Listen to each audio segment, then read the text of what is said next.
Hello everyone, this is Eloy from Openfort, and today I'm going to show you how to use another of our samples. Specifically, I'm going to show you how to use our external KMS game sample.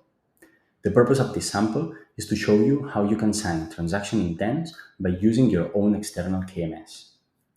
Before going into the details of the code, let me first show you a diagram which will make sure everything is clear.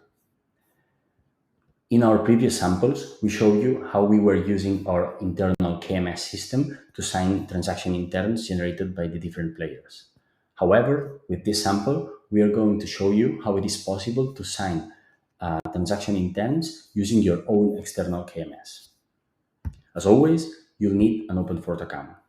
So I've created this one for you called OF Game, together with a player called demo player, an asset, which is a simple NFT, and a gas policy. Once we have all these details together with the API keys, we need to put them inside the sample. So I downloaded the code, and inside the .m file, I populated all variables. These two are the credentials of Openfort. These three are the policy, the contract, and the player that we have seen.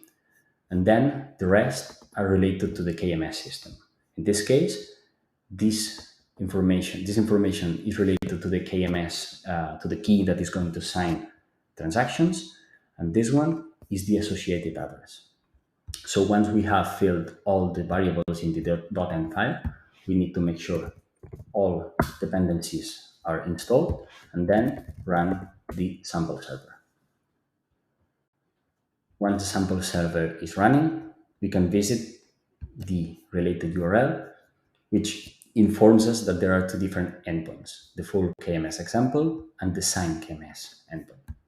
So the first endpoint, as the name implies, is a full example where the sample is going to call the Openfort API, create a transaction intent, retrieve the user operation, retrieve the user operation hash, then use the KMS system to sign the user operation hash, and then submit it to Openfort to let it know that the owner of the address approves the transaction, and Openfort will send it on chain for you.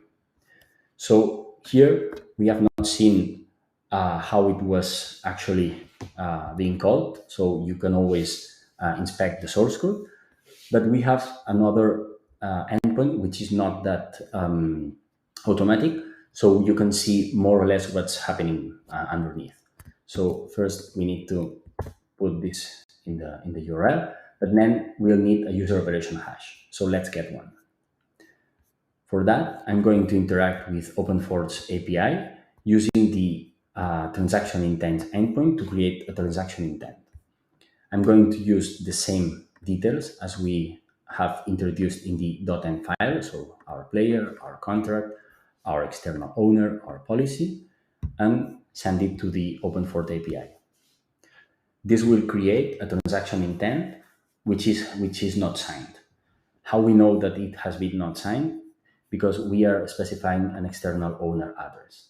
So if we go here, we'll see that there's a user operation hash that we need to sign with the KMS. So we copy this value, we go back to the sample and send it to the backend. The signed user operation hash is the following value. So the only thing that we need to do is copy this value and go back to the API and call the second endpoint called transaction intent signature. So we need to provide the signature as well as the transaction intent, which has changed. So the transaction intent is the one that we have just created.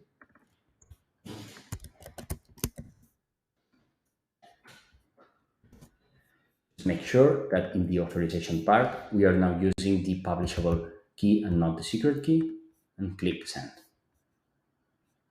If everything goes well, the user operation hash has been successfully sent. So if we go back to our dashboard, we'll see that both transactions were successfully sent. And if we go to the details, we'll see that they have their related transaction hash that was sent on chain.